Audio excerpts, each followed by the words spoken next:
Hello friends, wish you all a very happy Independence Day. I am Sundar from CanaryCapitalSolutions. Happy to connect with you again through this video. Today the topic is on gold. Few weeks before I had spoken about how to invest in gold. After that I have got so many queries about should you be investing in gold, especially in the last 1 month. If you look at, the gold has actually rallied up. So there's a lot of questions. So for anybody who had called me and asked me should you be investing in gold, one question I asked them all is, why are you investing in gold? Majority of the people gave an answer saying gold is one asset which never gives you negative return. So this is actually a myth which many of us think gold never gives you negative return. So I am going to show you some data to prove that even gold gives you negative return. And it is not that you need to be invested in gold always. So that's the topic we are going to cover in this video. So before getting into gold, I would like to tell you how internationally gold is traded. Like if you want to buy crude in international market, it is quoted in terms of barrel per dollar. So similarly, if you want to buy gold, it is quoted in terms of troy ounce. What is this troy ounce all about? 1 troy ounce is equal to 31.1 grams. So that is how internationally gold is traded. So with that backdrop, we will get into some data. So if you look at the last 10-year history of Indian gold prices, if you look at right from 2011 till end of 2019, the gold prices have actually remained more or less flat, meaning per gram, it has been between 2,500 to 3,500 for the last about 8 to 9 years. Only in the last 6 months, that is post the pandemic or post 2020, the prices of gold have actually started going up, which is very clearly visible in the chart shown here. So that means for the last 8 years, gold has remained very flat. So the myth number 1 is, it's not that every year gold price keeps appreciating.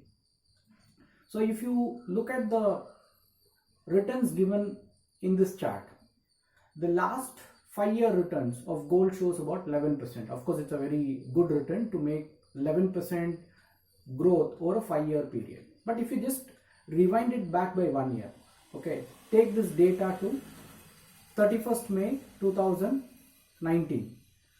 Then what happened? The entire numbers change. In the last 5 years, till May 2019, the return delivered by gold is only 3%. That means the last 5-6 years, as shown in the earlier graph, gold is actually not given you any return. It's been in a band. This is the next graph which clearly tells you gold is a non-linear asset, meaning it does not grow every year like a fixed deposit. It is also like equity or real estate where the returns come in bulk. So if you look at right from 2013-14 onwards, the return given in the last 6-7 years, there are 3 instances in which gold has actually given you a negative return.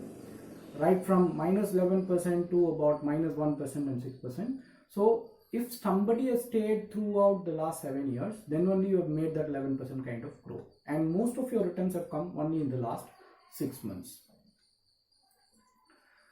Another interesting phenomena which we all should know, how is gold perform in the international markets? That's even more strange and it is even more interesting to see. If you look at in the year 2011, when the gold prices was about $1,900 per ounce. Okay, from that point, it fell to as low as $1,100 per ounce in the year 2016, which means anybody who had invested in gold, okay, in US dollars had actually lost about 40% value in their investment. A 1 lakh rupee investment becomes 60,000 rupees. And from 2016 onwards, it slowly started recovering and moved to about $1,300, and it stayed there for some more time. And only in 2020, as we are speaking, it actually surpassed the $1,900 also, which means if somebody had invested in US dollar, the last 10 years almost, they've actually not made money. In fact, they've lost money. Only now they are breaking even. So why is it different in India? Why is that in India we've not seen the gold price fall so much like internationally? Because in India, gold is represented in terms of rupees and not in dollars. So if you look at rupee to dollar market, in 2011 rupee was at about 45 rupees and today it is about 75 rupees. That means from 45 it has gone to 75. So every dollar has actually got appreciated, or in fact depreciated, by about 60%. So whatever fall you saw internationally in gold prices is actually negated by the rupee fall. So which is why in India we have not seen gold prices fall, but whereas internationally gold has actually fallen. But even in spite of the 60% appreciation because of the rupee, gold for the last 6-7 years have actually not delivered huge returns. Only in the last 6 months it has actually delivered return. So what should you do when it comes to investing in gold? So gold is definitely an asset to be part of your portfolio, but all that I am trying to tell you is gold is not an asset which will not fall or give you negative return. So as part of your asset allocation, gold should be part in your portfolio, and it should be ideally anywhere between 10 to 15% in the long run, because gold normally appreciates only in line with inflation. So if you take last 30-40 years average returns of gold in Indian rupees, it is about 8-8.5%. So that means it has grown, but definitely it is not grown every year. So you should definitely look at gold as a part of asset allocation. And how do you invest in gold? The best ways I have already explained in detail. I have also given you in the description box about the previous video which I have done on gold. So ideally invest through gold ETF or through your sovereign gold bonds. So gold ETFs, ideally you can enter and exit. If somebody thinks that gold will do well in the next 1 to 3 months or 1 to 3 years, ideally you should be part of gold ETF. And if you think you want to hold gold for a long period of time, maybe sovereign gold bond funds would be an ideal option for you.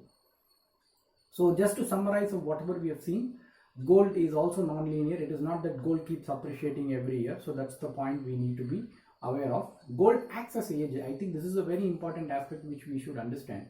When everything fails, gold actually performs. Like during a global crisis or a pandemic like this, or any war kind of a situation, your equity does not perform, your real estate does not perform, the gold can actually perform. So part of this being in the portfolio is definitely good. In India, the gold appreciation is predominantly contributed by the rupee depreciation. So that's a point we need to keep in mind. And always stick to your asset allocation, because that's the only thing which will save you and tide you through all kind of situation in the market. Thank you. We are going to see the next video on real estate. Should you buy or rent? That's the next video. So see you soon. Thank you.